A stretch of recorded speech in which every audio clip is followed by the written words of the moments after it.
Assalamualaikum warahmatullahi wabarakatuh. Perkenalkan, saya Putri Auliana Hadin dengan NIM 191221145 akan mempresentasikan terkait review dokumen Lenstra di Rumah Sakit Penyakit Infeksi Profesor Dr. Solianti Saroso tahun 2025 hingga 2029.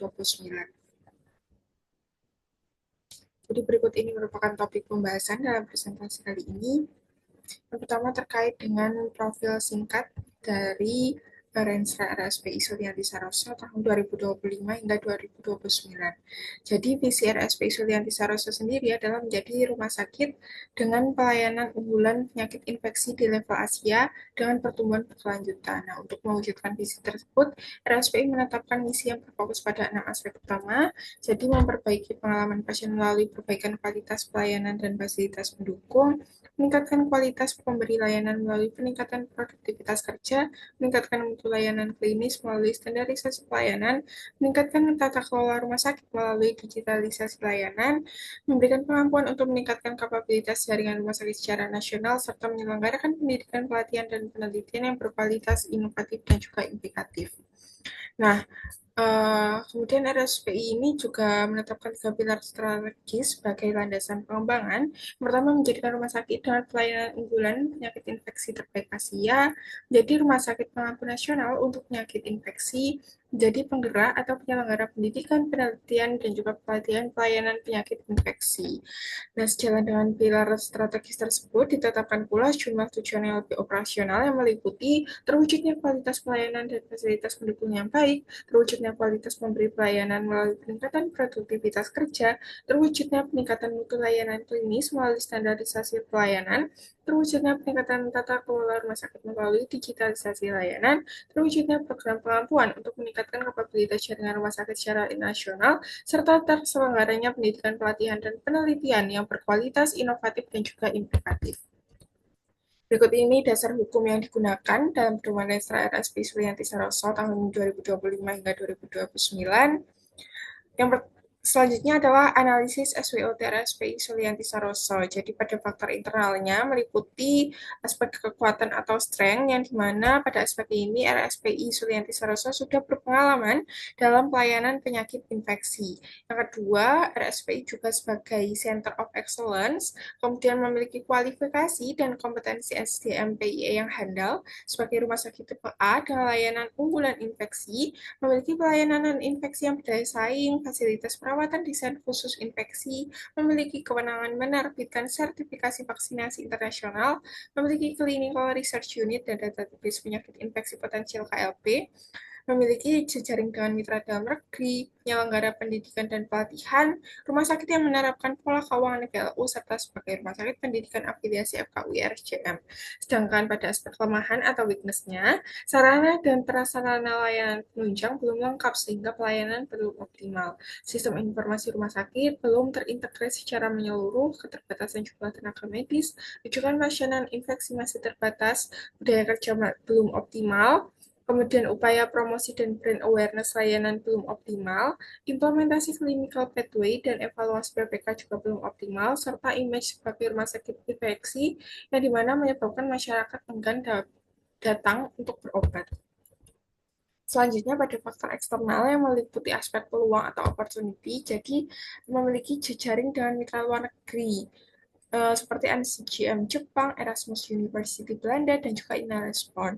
Kemudian peluang kerjasama dengan berbagai pihak untuk meningkatkan layanan BPJS Kesehatan, peluang untuk berpartisipasi aktif dalam agenda Global Health Security, kemudian ditunjuknya RSPI sebagai hubs penyakit infeksi di Indonesia, penerapan kebijakan KRIS, serta kebijakan perubahan rumah sakit khusus menjadi rumah sakit umum dengan layanan infeksi unggulan.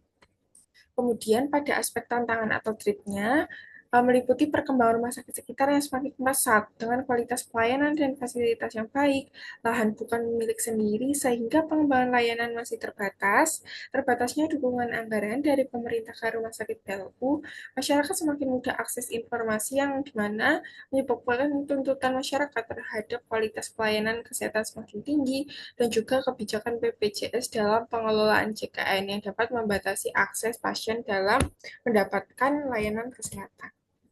Berikut ini merupakan analisis TOWS dari RSPI Sulianti Saroso, jadi pada kombinasi Strength Opportunity atau SO-nya.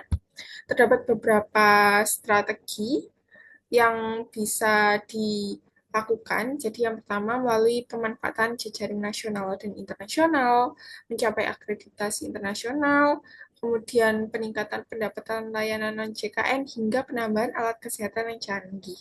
Kemudian pada kombinasi strength dan trade atau ST-nya, strateginya bisa dengan cara mengoptimalkan sistem informasi rumah sakit yang terintegrasi, penyediaan aset, hingga meningkatkan kesejahteraan SDM melalui penerapan sistem remunerasi yang berkeadilan. Kemudian pada kombinasi weakness dan opportunity, strategi yang dilakukan bisa melalui pengubahan status RSPI dari rumah sakit infeksi menjadi rumah sakit umum dengan layanan unggulan infeksi hingga mengoptimalkan perbaikan proses bisnis yang masih belum efisien. Kemudian pada kombinasi weakness dan treat atau WT-nya bisa melalui peningkatan mutu layanan melalui fokusnya pada service excellence-nya, kemudian mengoptimalkan kendali mutu kendali biaya hingga penegakan aturan disiplin kehadiran SDM. Nah, berdasarkan matriks kuadran SWOT, RSPI Sulianti Saroso sendiri berada di kuadran 1, yaitu growth atau agresif. Jadi, disarankan untuk melakukan strategi yang progresif, yaitu memanfaatkan kekuatan internal untuk mendapatkan keuntungan dari peluang eksternal. Yang dimana strategi yang bisa diterapkan, yaitu dengan cara mendukung kebijakan pertumbuhan yang agresif, serta melakukan penguatan pemasaran dan promosi yang terintegrasi. Nah, berikut ini adalah analisis kelebihan dan kekurangan.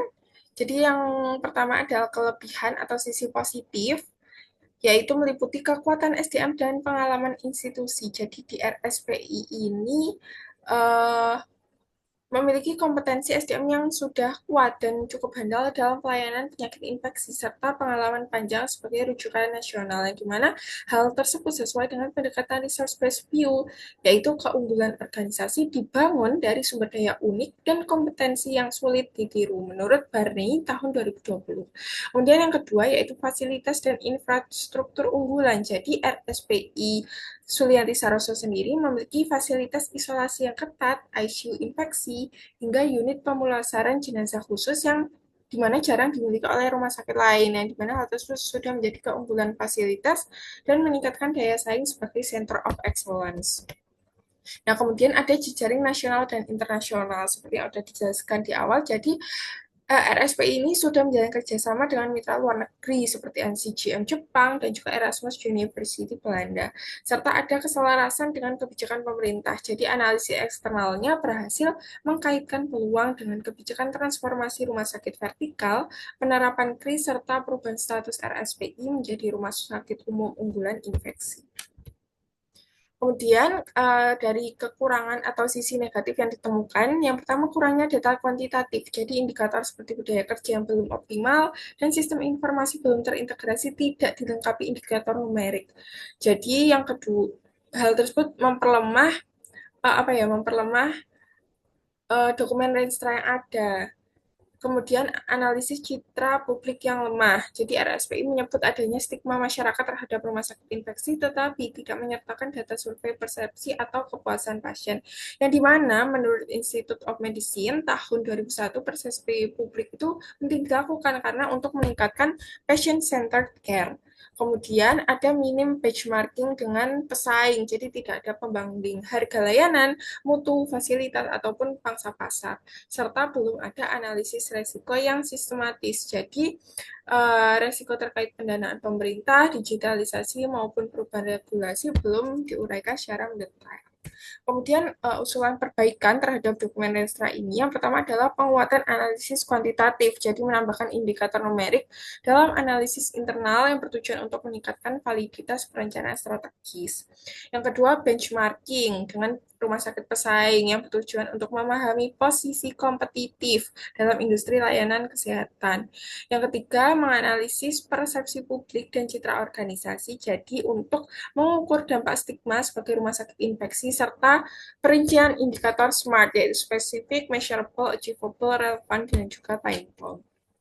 Kemudian ada juga integrasi manajemen risiko, sehingga dengan itu bisa ditambahkan analisis risiko terkait pendanaan, lahan, regulasi BPJS, dan juga transformasi digital.